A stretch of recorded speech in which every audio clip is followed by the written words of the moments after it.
So I'm here today with Nathen, the Megatron Lewis, very, very storied sport karate legend. I think it's probably, I don't want to embarrass you, man, but you were definitely a prolific fighter, extremely well-known fighter. How are you, mate? I'm good, I'm good. Thanks very much. I'm good. Yourself? Yeah, very well, thank you. All things considered, just getting back to a bit of training at home, doing what I can do. Up things a little bit next week. Now they've eased the restrictions and just getting back on the horse, man. What about yourself? Yeah, great. I'm still training now, actually. I've got the whole day to train, but thanks for inviting me on here. First of all, thank you for inviting me on here and giving me the opportunity to speak. It's much appreciated. Not at all, mate. Absolute pleasure. I'll come back to it later, but obviously we've met through a mutual friend, Ray Nicholas, in the world of stunts. Ray, legend. Absolute legend. Absolute legend. Did you meet Ray on Tarzan? Is that right? Yes. I met Ray on Tarzan. How can I tell you this story? Me personally, I'm a action actor, screen fighter, which means I'm not a qualified stuntman. First of all, I'll put that out there. I don't have their 6 qualifications. I have in my possession 3 full qualifications. I'm the same. I've got 3 full qualifications, but I've been in this industry for over 21 years. Wow. I come out of a theater background, which is acting and drama and dance and music.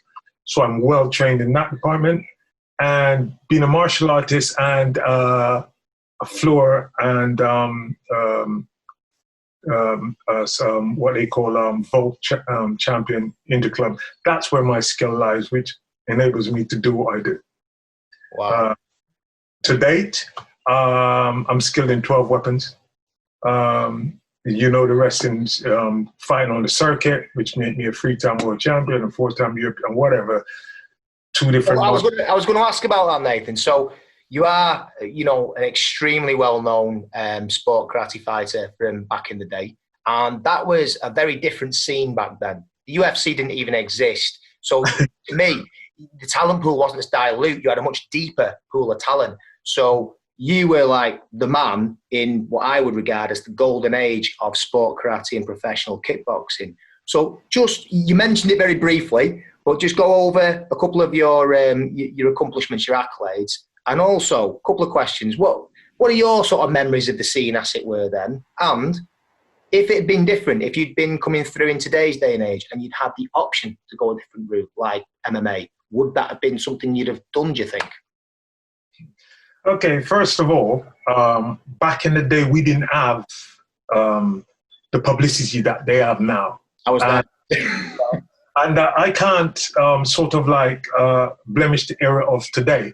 But what I can say is, just like the forefathers before us, your Bill Wallace, your Benedict Jett, your Joe Lewis's, I can give you a lot of names, your Jackie Chan, your someone, regardless, because I'm a big collector of martial art movies. Without them, we wouldn't have been who we are. So vice versa for them, I would hope. But I'll touch on something a little bit later what I want to talk about that. But when you say what it was like then, I can tell you, you couldn't fool anybody. If you step on that mat pretending you could fight, you get whooped. You got found out very quick. Very quick. You found out in an instant. There's no publicity you can pull off. You either could fight or you couldn't fight. Back in the day as well, the training was serious. If you didn't train, you'd get whooped. Literally whooped. Even though it was points, they can hit you hard. And the gloves wasn't developed properly. They were only foam and they hit you and you'd get, I got 3 teeth missing down here. So, I can tell you, it was a world of pain. You know what I mean? Even though it was semi-contact.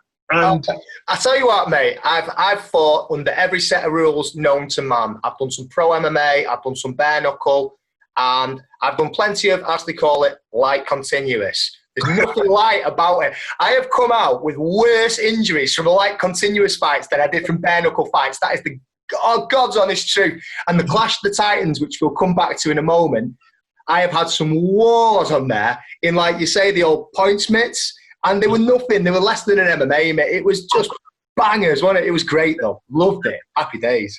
It was good. It was. There's a lot of things I'd like to say about the fighting back then, but it's an era that they had original people, and I had people that I look up to back then. You know, my instructors and people. Who were your instructors, Nathen? Who did you train under?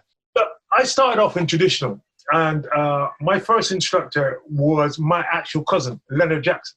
Oh, cool. My first instructor, you know what I mean?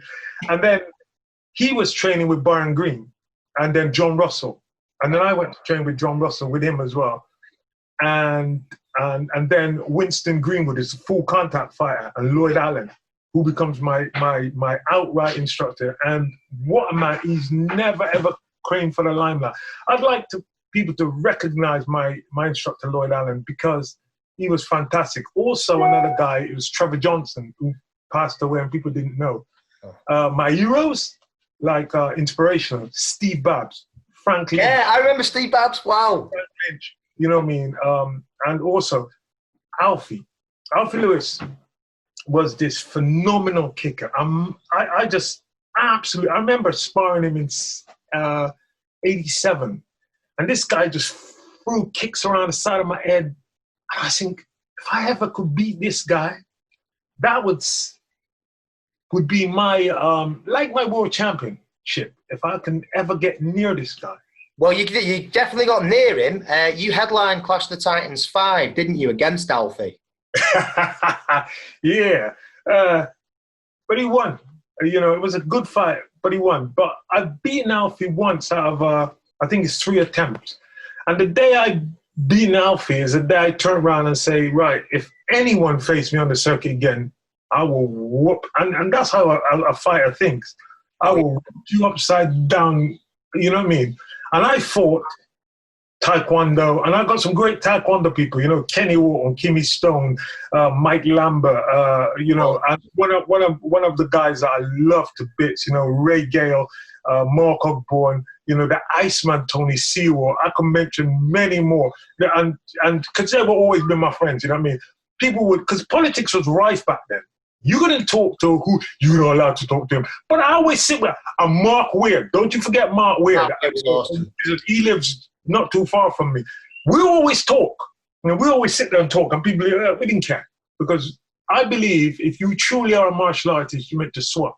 Now, most people didn't know this, but if you ask Ray Gale and Mark Ogborn, we used to spar, you know what I mean?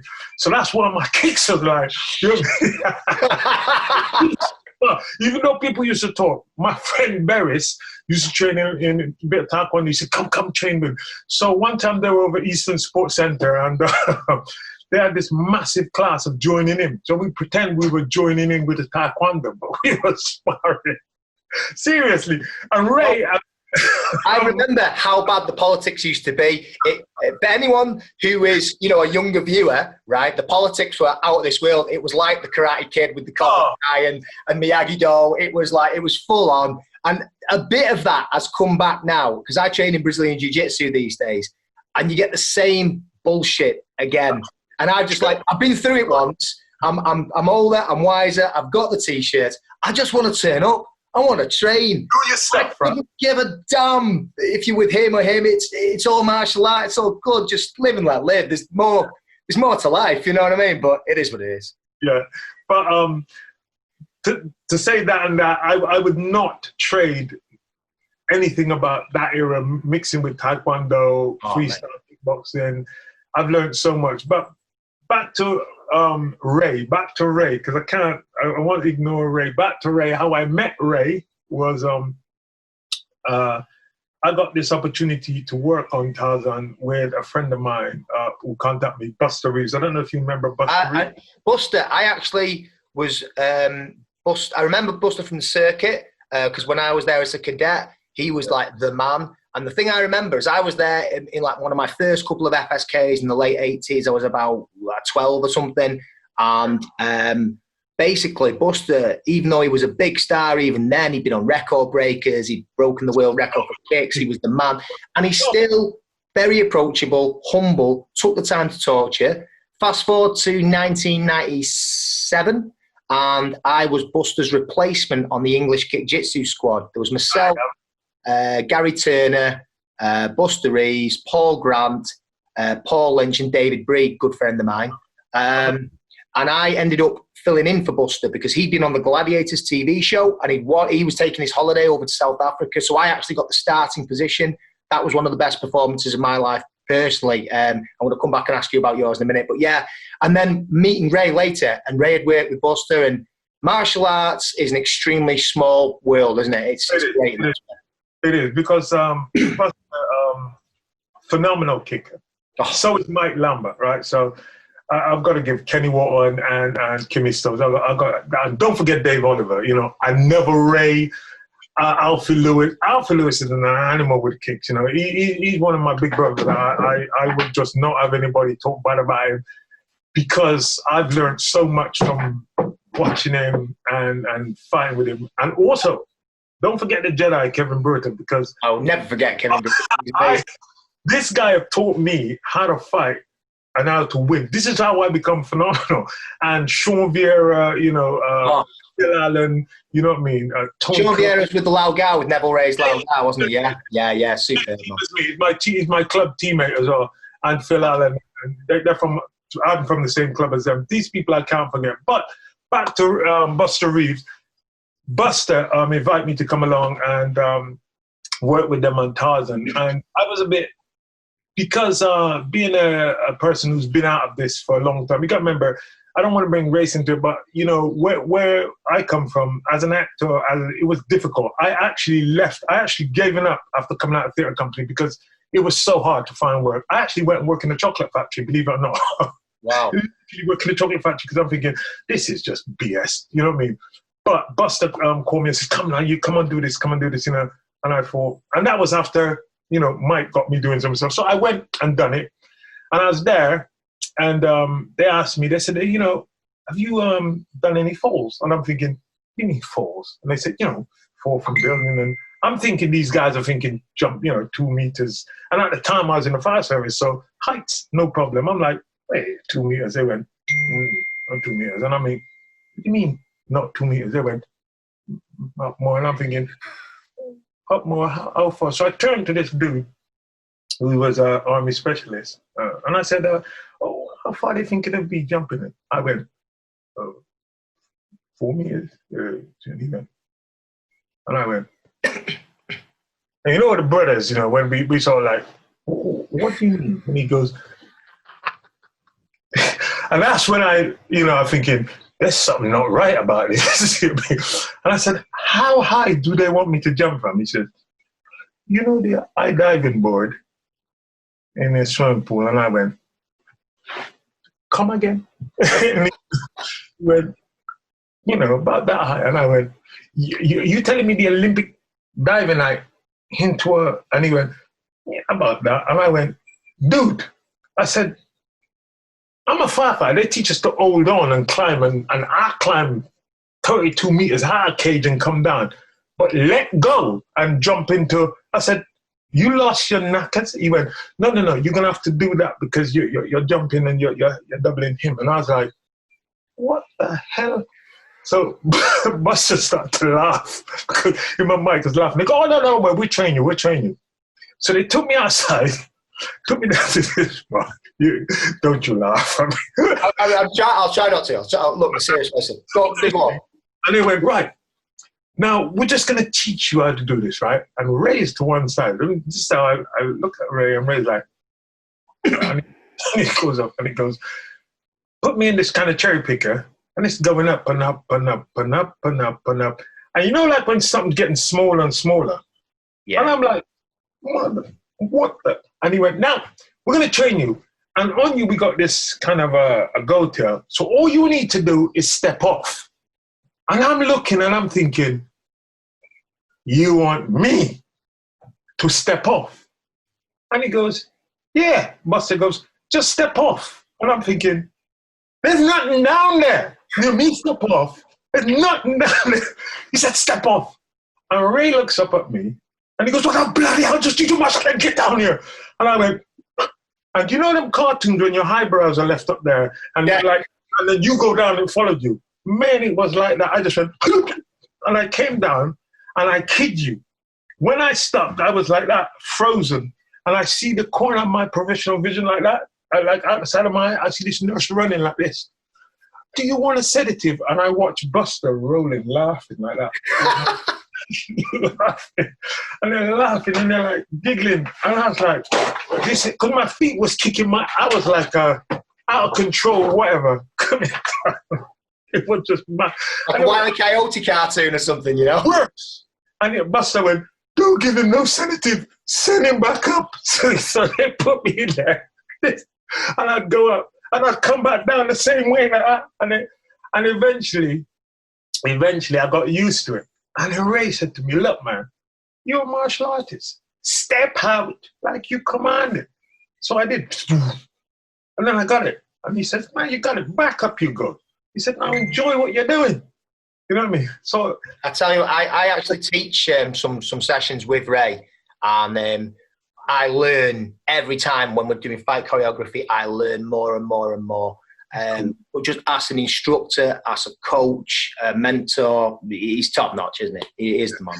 But I can't forget the people like Menz and Marcus Schaefer and people like Ashley Beck and all those rest of guys that around me, Coops and Mark Slaughter and Marla Warrington. All these guys were helping me because I never done this thing, and in a space of 4 days.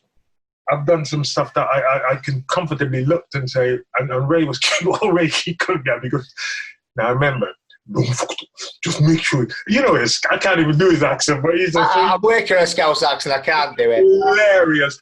But he's always nudging me and going, come on, you can do this, come on, you know what I mean? And it was great. And it will be the highlight of my life to be able to do that, working with people like that who had the confidence to say, yeah, I know you can do that. And to see Ray, because I saw him, we're working on the last thing again. I give him a massive hug, man. I love this guy. This guy is amazing. You know what I mean? Because he's like, come on. He's like, whoa. You know what I mean? But he helped me through some of the things that I think, can I do that? Because you're not used to it. You know what I mean? And as I said, I got another brother there, Mike, who helped me through, and all the rest of the people. But it was just phenomenal to have somebody there, like Ray, who would just think, come on, I know you can do this. Just, you know what I mean? Oh, he's the man. So again, yeah. We'll come back to stunts in a moment. I'm going to come back around. I'm going to step you back now because we've only been introduced through Ray, but I knew of you, obviously, because I was a kid coming up on the circuits when you were right up there. The first Clash the Titans I ever went to was Clash the Titans 5 when you headlined against Alfie. And that night blew me away. You get certain nights that are just embedded in your brain, like burnt on your brain, whether it's personal performances, whether it's experiences, whatever. That's one of them. Because you had the special guests there that night. You had Lauren Avdon from King of the Kickboxers. Classic films, man. Vincent Lim, who with Jackie Chan in Armour of God 2, Operation Condor. And then the team fights were just off the hook. You had the Laugar, Neville Ray's Laugar. You had the TAGB, Kim Stones. You had Arthur O'Loughlin's English Contact Karate. And then you had the Warriors, which, for those of you who don't know what I'm talking about, were like the most badass all-star team. Bob Sykes, Tony Sykes, Chris Bowie, Chris Williams, Peter Constantine, Peter Opara, and what would become my future sensei, Joe Tierney. And that was the night that I really I didn't really know of Joe until that night. And he fought some poor dude from the English Contact Karate Association. I think it was Junior Anderson. Good fighter.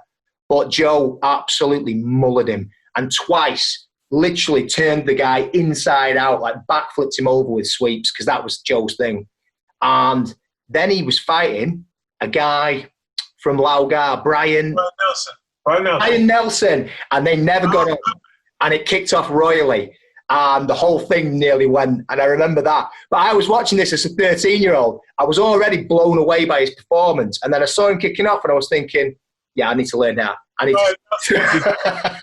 Nelson is his nemesis. Brian's a good fighter and a very good fast-handed boxer.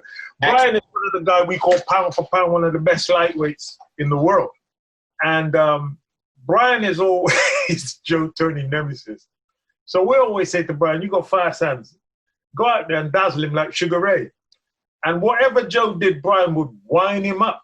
Brian could wind anybody up. Because let me tell you, on some semi-contact, I remember Brian beating me.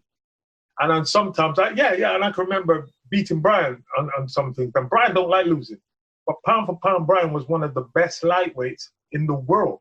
So we knew that he was Joe Turney's kryptonite. So we'd send him out there to just do that. And Joe would fall for it every time. Every time. But a good mate. He would fall for it. I love Joe, and I'm hoping to get Joe on here. I ended up training under him in Shore Eye for years and years. Sorry? Yeah, you know Joe, yeah. I mean, my instructors were predominantly John Salt, Dave Morris, and the now, unfortunately, the late Horace Harvey. Oh, man, what a guy. He fought Phil. Fought my club mate in a fight that he just won. Big guy, you know what I mean? And we used to go against the Warriors, and it was always war. Because I always used to have a war with Tony Sykes. Every time we fought. I've sparred Tony in the distant past. He's a tough dude. We'd fight for, you know what I mean? I love Tony Sykes. We would be fighting, and it was war. You know what I mean? And then afterward, we were pals. As it should be. As it should be, you know? It was war. And the thing was, I've got to be honest, the thing was, it was a politics that was carried through the associations. Of people who didn't like our grandmaster or people who didn't like their masters would pass down onto us. We as fighters didn't care, but it was just there. And that's what it was about, that separated. I didn't care, and I'm sure nobody else didn't care. We just wanted to fight, you know. Yeah, man. And it was all about who could beat who. But is it, we inherit the sins of others. That's all it was. You inherit the sins of others. I would say to people, don't inherit the sins of others. Share your experience, share your ability, because that's what martial art is about. I wish if I could go back then now, I would fight everybody, win, lose or draw, just to show my ability. And if you've learned something, then fair play. If you haven't learned anything, then try and learn something. That's what I've taken out of it. To say that politics has spoiled things back in our day, yes, because it denies some of us the beauty of learning a lot more from others. But for us, me and particularly Laugard Bristol, we had a great instructor that says, we're going over there to fight, and we'd go. We don't care if you were karate, kick, we'd go and we'd fight. We'll lose our draw. And sometimes you would think that you were robbed, even if you were fairly beaten, because that's what fighters do. If you lose, you don't like it, but you take it and go back to your gym, train, and come back looking for the win. And that's the one thing I love. I love that era where you had these circuits like the FSK, the MA, and you'd go up Nottingham or Leeds or whatever, and if you won, they would be looking to come to kick your butt down here or whatever. Do you know what I mean? I miss that. That I miss. I can't knock the modern day circuit. I cannot. But I don't go to it because I don't want to open my mouth. Because I went one time to a fight with Jerry Fontanez. Jerry don't pull his words. Jerry would go off on one. I don't know if you know Jerry Fontanez, but I don't actually know this chap, no, but go on. He's an amazing fighter back in the day. Fast feet Jerry Fontanez. Trust me, brother could kick. Fast. And he was real, you know, and he still is real. And he would tell you, it was SHIT if it was. And he would go, what the hell is that? And he's standing next to me, and I'm like, man, oh my God, come on, make it true. You know this is, you know what I mean? And you're looking and you're going, yeah, no, but this is a new era, and it's deep, but you know, he can't hold his tongue, you know what I mean? He would give it, he was like Alfie, you know what I mean? You know, these guys are real. They would tell you that. You know what I mean? They would tell you, and you can't knock the development of the sport because it developed and it switches and it changed, and you got to go with it. But for me, I'm old school. I'm old, right? And I'm not going to knock the new, but I don't like what I see. Me personally, I don't say I haven't got its place, but if you're going to score, man, score. You know what I mean? Because what people do now is they link that to me and say, yeah, but you kung fu, you sport karate, you tap. And I'm like, and I've proven it once because I used to be a coach in Cheltenham, and I had a full-time gym which I was running with this guy, I don't want to mention the punk anyway. One guy came over in MMA and he was beating up the boxers that I was training.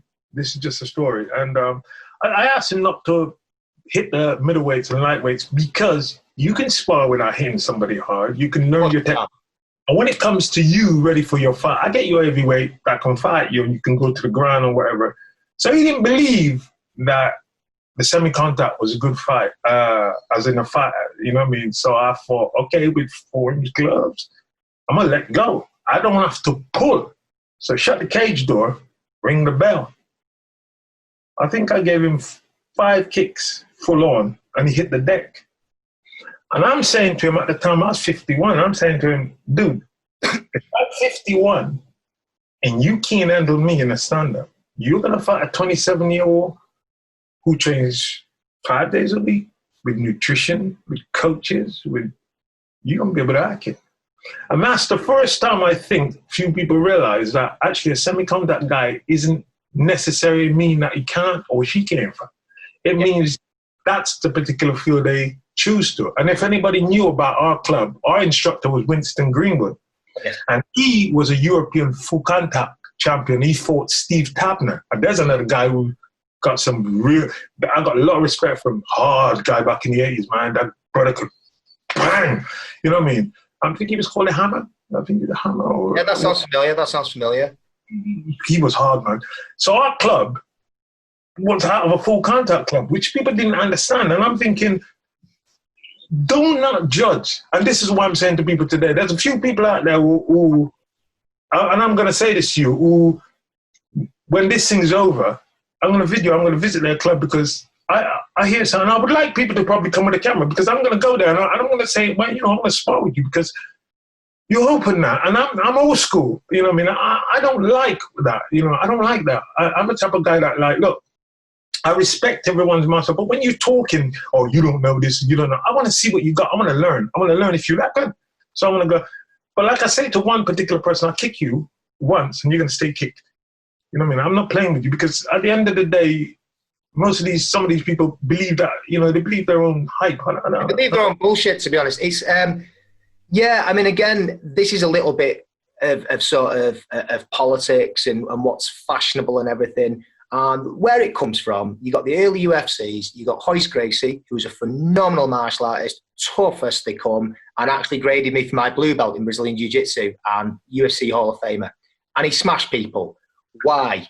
Because people were not educated enough about that particular area of fighting. He highlighted a massive sort of oversight in martial art, really. But people caught up. And here's the other thing. It's like, what can I say? There's having the knowledge, there's having those abilities, and then there's being able to apply it. That's two very, very, very different things. You know what I mean? And look, at the end of the day, you know, as you said, everything has its place. Everything is important. But you get people that sort of, they get this sort of, what's the word? I think they get blinded by what they're doing. What's the word? It's almost like, they get overconfident, effectively, because they train in a given system, and it's like, well, it's not the system, man. It's the individual interpretation of that system. It's the individual. Yeah, the system does not make the man. The man makes the system. And speaking of sport karate, I mean, you've got Stephen Thompson, you've got Raymond Daniels, whom I've trained with, phenomenal. Yeah, Michael Page, and back in the day, well before, let's not forget Mark Weir, absolute pioneer. Awesome. And transferred very, very nicely over there. So people just need to not buy into the hype and understand that, you know, let's look at the individual, right? Not the system. I used to be quite ignorant when I was younger. I'll admit that. I was, you know, I want to be good. And as you get older, you tend to see more. The one thing people didn't understand, and I will say this, when I was fighting, people used to wonder why I didn't get tired. They used to wonder why I was stronger than other people. They used to wonder why I was faster than other people. So for the first time, I'm going to tell people, my coach name was Amir Ismaili. His son name is Saeed Ismaili and Hamid Ismaili. Now that means their dad is Iranian, and their dad was a 3-time wrestling champion. Yeah. So now you're going to like the mecca for wrestling, isn't it? now you know where I train. And I trained there. Sean Vieira trained there. So when you see us come to fight, it's not that we couldn't fight. It's because we chose to fight a certain way that people see and when they wonder why we were so fit. We wouldn't tell them. I tell you, we had at the time, the mini Metro. That's how old it was back then. Engine out, just the steering wheel and the carcass of the car, and we used to pull it 40 meters, drop it off for another wrestler to pick up, run 40, 20 press-ups, and so we used to do relay with it. And when I come to fight, I was actually comfortable fighting. I was feared of my training rather than the other way around. So I never feared any fighter because I'd done the best training in the world. I fear the training. So when it comes to fighting, that's why I never ran from anybody. If I fought Winston Greenwood, the European champion, who kicked me and knocked me out, which he did, right? And I felt my face tingling. I might come on a semi-cup. What are you going to do to me? That's already happened. That's how I looked at it. So I wasn't fearful of anyone. I literally wasn't fearful of anyone. It's like the old Japanese saying, isn't it? The old cry in the dojo and laugh in the arena. Yeah?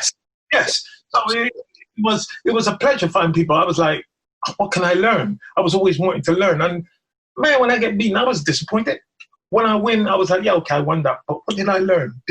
Why didn't I block that kick? Why didn't I see it coming? You know what I mean? And that was how I learned. While you're on this subject then, one of the things I wanted to ask you, I'll sort of start to wrap things up then, and I'm going to ask you in regard to film in a minute. But firstly, while we're talking about fighting and you're talking about what was going on with you internally, what would you regard as your personal favourite performances over the years, your personal favourite fights? Maybe not the biggest fight, but the ones where you thought you gave your best work, where you were in the zone, when you were there. What were your favourites? What were your take? I've never really thought about that, that is one question that stumped me. I normally answer every question. That is one question that stumped me. I do not know. I can hardly tell you which. I do not know. I honestly can tell you, I do not know. I would say I went out there to fight most of my fight with my best ability. I would have to say Halvin Mighty at Tower Ballroom. And the reason why that was because I was a purple belt and I was coming out to fight as a senior and drawing with one of my senior, Alvin, has set the tone for me to say, right, you're getting ready now to go and fight. The reason being is to hit him with a technique that he didn't see coming and stunned him with it and send him back to go to Neville Ray and think about how is he going to beat this new upstart, made me think. That for me opened my eyes and said, well, you look like you're on the right track. It didn't say I was better than him. It just said you're on the right track. And you need to get faster, read people more, don't rush in, think about your fight, but make sure it's natural. Quick, relax, no tense. That was one of the fights that made. I would think that one probably stand out more for me. That's a fantastic story, man. So, I mean, I've had my moments. Like I say, as a 13-year-old kid, I came to Clash of the Titans 5, and then I attended several more events, and I was just blown away. And then I ended up fighting on the Clash about 5 years later, about Clash of the Titans 10. I was on there. Sure, I had a team in there. We fought the Hayashi team in the first round. They were the overall winners, but we had a great war, as you always do on Clash of the Titans. And that for me was like a benchmark moment. It's like I've grown up as a kid watching the show, and now I'm on it. And I did a couple of the Clash. And then I went on to have a pretty solid career. You have those wow moments. And I definitely have certain nights or fights that are burned in my brain, that they happened 20 years ago, but it feels like it was yesterday, and then also now, like yourself, I am an action actor, and I've gotten into doing small roles, TV and film, stunt stuff, fight stuff, things like that. And I've had some great, just incredible experiences with fascinating people. I've just worked with Ray and Winston Ellis. I don't know if you know Winston. I heard of him. Yeah. He was a good martial artist back in the day. And I've worked with those guys on the Beast, the Eddie Hall, Arnold Schwarzenegger documentary that's coming out at some point. I've worked with, did a commercial with Wayne Rooney that Ray, again, put me onto a few years ago. And then, you know, one of the best experiences of my life, Ray got me on the last season, just a couple of weeks on the last season of a show called Penny Dreadful, where Ray himself was highly featured. Now, I'd been a fan of the show, and I'd watched the show avidly. And Ray phones me and goes, "Do you want to get on this?" And I'm like, "Yeah," you know. And it's one of the only times in my life I don't get starstruck. I'm not like that. I'm 41 years old. You know, I'm a bit too old for heroes per se. I respect everyone deeply. My mind is blown by people's achievements, accomplishments, and kindness still does it for me above everything, in all honesty. But just to walk onto that set and be in like Dr. Frankenstein's laboratory, and I've just been like watching it, and I'm like, oh man, I'm here. This is my actual life. I'm here. I'm doing this. And then I had a great fight scene, and a little fight scene with James Bond, Timothy Dalton, and one with Mogwai, who was Wes Studi, wicked guy. Did a wicked Ray impersonation as well. He was hilarious. And you cannot buy life experience like that, can you? You just can't. So you've answered my fight question. What were you, in terms of the stunts and the films and things, we talked about Tarzan. Is there anything else that you would sort of hold up there as a personal highlight thus far? I don't know. I don't know if I have a personal highlight, but I could say things I would like to do. When you speak sometimes, people probably take it out of term and thinking you're bragging or boasting. I don't want to come across like that. You don't, mate. Go on. I would like an opportunity to work more in films. I've got so many things I want to offer. How can I put it? It's like I'm not finished yet. Like I said, I've got so many. Right now, I'm training. I still tumble, which is freaking floor and somersault. I still do everything that I did when I was 18. But I still haven't fulfilled what I wanted to do. One of the things I wanted to do was fight more in films. I still don't believe I've seen a bad guy on the major films that make me think he's a badass. I want that opportunity. Yeah. Let me put this to you correctly, because I watch films a lot. I'm a big collector of martial art films, big collector. So let me put it to you basically. Arnold Schwarzenegger in Terminator, I think he said about, 20 words or something. And that might have been good. It was good. I saw Jason Statham in one of the Fast and Furious. I think he said 17 words. And he was Shaw, is it? One of the, Sure. So he plays this badass SAS. Which producer or director have the guts to put me in a band? I say 6 words. And you'd never take your eye off that screen, and you'd have nightmares. If I get a chance to play a role as a bad guy, I don't want to play the guy as like the bad guy who is like, I want to bring the demon out to show them what a bad guy truly looks like. Because I think sometimes people forget what a bad guy really looks like. And this is why I don't like playing any good guys where the girl comes out, you kiss, and none of that. I want to play like when I was competing. When I was competing, I don't mind being a bad guy because that brings that out of my face. But on the inside, I am cold as ice. But I would like to play a bad guy that people can see exactly how I was when I was fighting, how I looked when I was fighting. What? Sorry, didn't mean to cut you off. Myself and Ray's been on here for an interview, and we had this very conversation. And we were saying, and I was saying this, that when you've got people like yourself from a legitimate martial background, yeah, and you see them on screen, it is so much easier to create, like you say, that sort of deer in the headlight effect where you can't take your eyes off the screen because you can't fake it. I can tell, I'm sure you can tell, we can watch stuff and we can go, yeah, technically sound and everything, but I'm not buying into it, yeah? I know what you're driving at, and I would love to see you do that, mate, and I wish you all the very, very best with that. And I personally, like I've said, I've had this conversation with Ray. When you've been there, you've got that actual real-life experience to draw on. It's method acting. I mean, look, if you want someone to play a retired ballet dancer who suffers from severe autism and is struggling with his own mortality, you want Robert De Niro. You don't want me. But I've done it for years. I've danced for years. You take that one then. You take that one. Yeah, I danced with a floor technician for almost 28 years. It's on YouTube. We're called Floor Technician. I danced for years. Amazing. Right? I did jazz dancing. I high skate. I did tumbling, floor and vault. I done martial arts. I done gymnastics. I play classical guitar. I play bass. I play electric guitar. I trained with the ice hockey team. I did so much skills. I was in the fire service for almost 20 years. I did boat driving. I got so much skills. I'm here going, come on. And all they go, yeah, well, but I don't stop.